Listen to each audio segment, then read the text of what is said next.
Indonesia aya dana sosial jang masyarakat eta teh jang dibagikeun ka fakir miskin, kemudian teu dibagikeun fakir miskin, maling dana sosial tersebut aman, teu kudu dipotong di akhirat salamet. Palingan habak.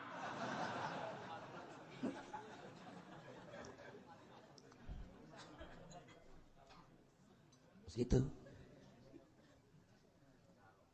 Siapa tinggalin lengkah tahu keur ngomong nu tinggalin. Atuh batur jarago. Nu mantak aya rumah sakit Muhammadiyah, nu mantak aya gedung Muhammadiyah, nu mantak aya universitas, eta teh hasil pembobolan. Insyaallah hasil pembobolan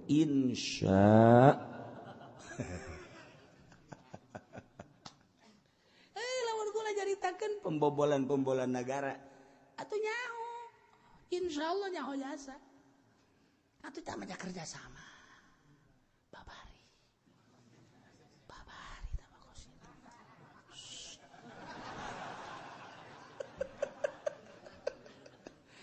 geus lain rahasia tong kudu geus kitu mah ya Allah ya Rabbi. Cenah kiai nyaho bae leletikanana.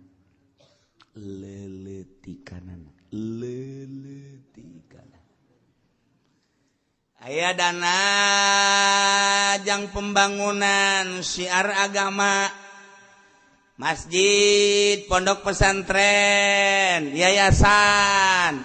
Kemudian eueuh anu nyokot-nyokot DPR turun ka kiai.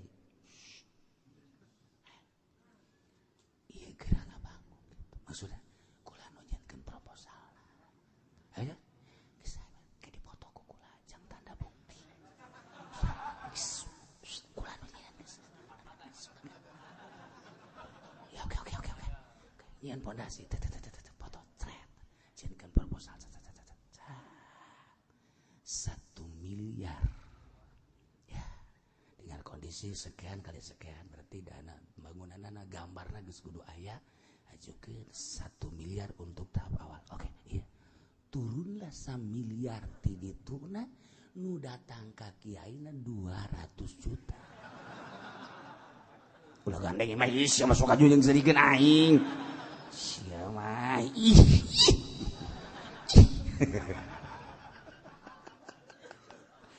800 juta eta ngahiang. Siluma eta di ditu teh mah di Kalimantan, lain di dieu mah leuwih dahsyat deui. Aya nu 200 juta dibikeun 800 ngahiang, 500 dibikeun 500 ngahiang, aya anu 700 dibikeun 300 ngahiang, macem-macemna mah kumaha obrolannya na bae. Jeung kumaha kaleulesan hate si sang DPR eta bae.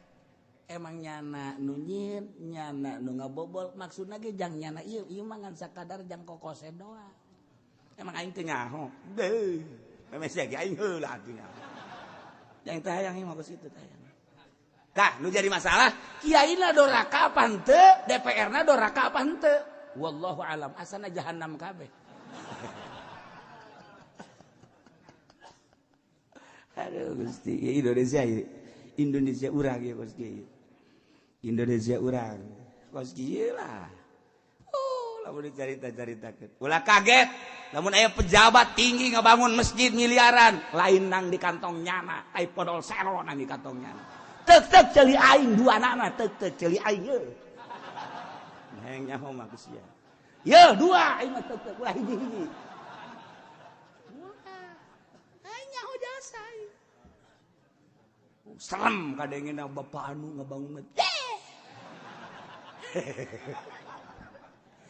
ini negara urang. Haju salah? Itu salah. Daripada di ke Belanda ke. Daripada di ke Amerika ke. Mana yang dibangun kurang? Ku cara kos gitu. Pinter aja lemah kos gitu. Pinter lah sanajan lain duitnya. Nah pinter.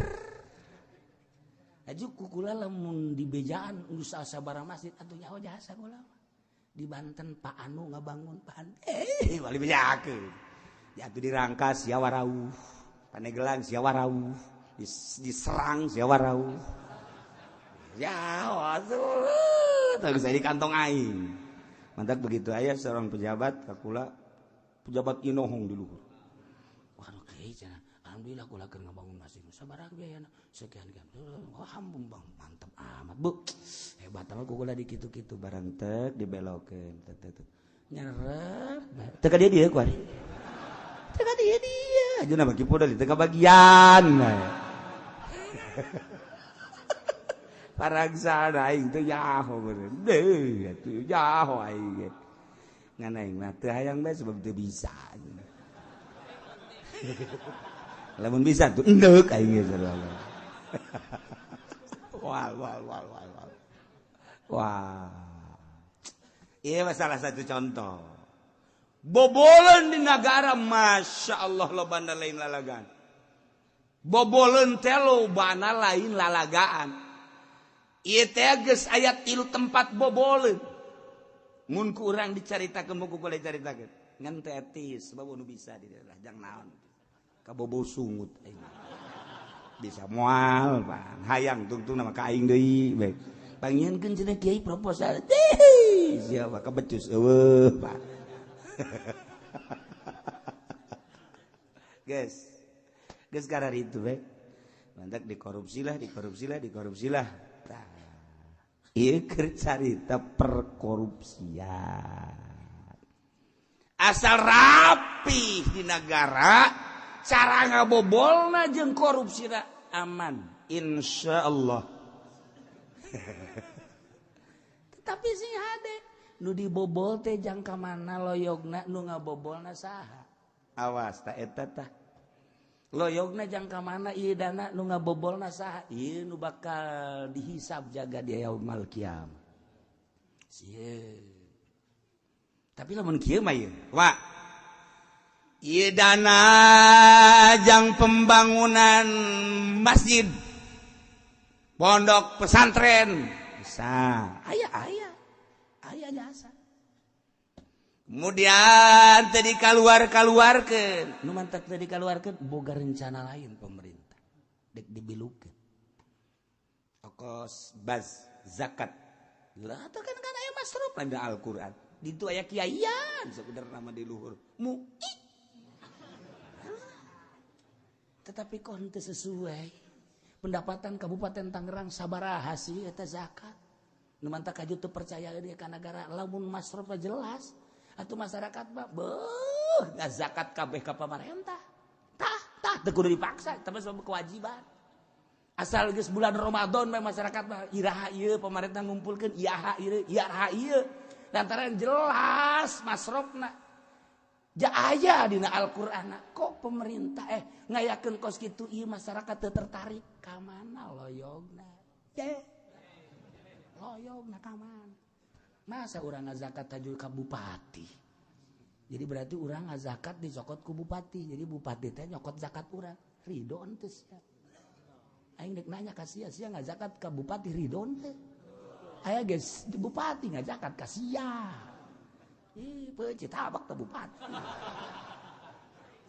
ieu keur carita ieu mah negara urang bok-brok mun aya bok-brokna tah kos kitu ieu mah ala kadar nyaho bae heulana atuh saparaha hesena sih tampung zakat jaya kiaian di dinya menang sabaraha miliar ieu Kabupaten Tangerang bagi sabaraha kecamatan lamun deuk bebeneran sakecamatan sabaraha desa pangitungkeun fakir miskin Masya Allah karim mantap sok aing ngageter hayang jadi bupati ge kos kitu tah aing atuh pilih atuh ku sia aing aduh aja kuku ka mana ieu zakat cenah dibagikeun BHS jang kiai bener henteu sing ngabagikeun kos kitu atuh kiaina muina sing bener dia takol sia di akhirat emang aing teu neuleukeun aing cicing bae neuleukeun make mata batin je ya ka mana loyogna pan aing teu kabagian tuh siap dianggap baturnya apaan pugu aing makanya maksudna iya udah rusak negara rusak guys ulah leuwih jero deui kos kitu eta kakarak satu bagian beung canu lain-lain beung nyaho ya pendapatan Tangerang ya tuh nyaho jasa sabaraha teh nu dipotong sabarahana emang kula teh insyaallah kula nyaho insyaallah kok kiai nyaho bae pang aing urang Tangerang aing urang Benteng jeuh babarengan yang sing cek Benteng baheula atuh nyaho pendapatan di Kabupaten Tangerang sabaraha kabeh na sabaraha nu ditulis sabaraha nyaho emang ditulis kabeh aja eta DPR nu nyaho jahanam geus DPR mah ka jahanam kabeh aing usul ke di akhirat diusul Gusti jahanamkeun emang kunaon nyana ketika menjabat jadi DPR nyaho dana masyarakat kabeh aya sekian teh kemudian nu ditulisnya sekian teh nyana nyahoon jahanamkeun Gusti abis saksina ye emang gua haun gitu pancen kieu sombong sama aing we ya sombong teh sekedar nyaho kerusakan doang henteu rekna naon eta Tangerang encan Serang can Pandeglang Rengkas Betung Bandung Karawang Bekasi munsa Indonesia kitu kabeh nu tercecer dana sabaraha teh ya adak aing hayang jadi presiden da kos kitu teh dek di beneran ku aing mah da duit nu tercecer teh sakali jadi presiden aing mah haju enggesan geus cukup lah aing mau anu ieu bae geus dah hatu leuwih parah tuh kumaha aduh emang beres teu tapi urang mah aman-aman bae sebab teu nyaho masalah matak ceuk lagi maning nu nyaho maning teu tah kakarak dibere nyaho saeutik bae kan geus ngageter urang bener teu jijah heuh jadi kieu itu kakarak saeutik dibocorkeun komo mun bocorna bade ye sial cenah ieu jawara mah geus golok bae goblok ya kan kitu lamun dibocorkeun tah kerusakan negara jawara mah geus kieu bae goblok tolol ajuna mah pamajikan bae pan eueuh nu itu nu aya jawara mah kos kitu mangsak-mangsing anak bae di depak cak anak nanaon dia aing greget ka pamarentah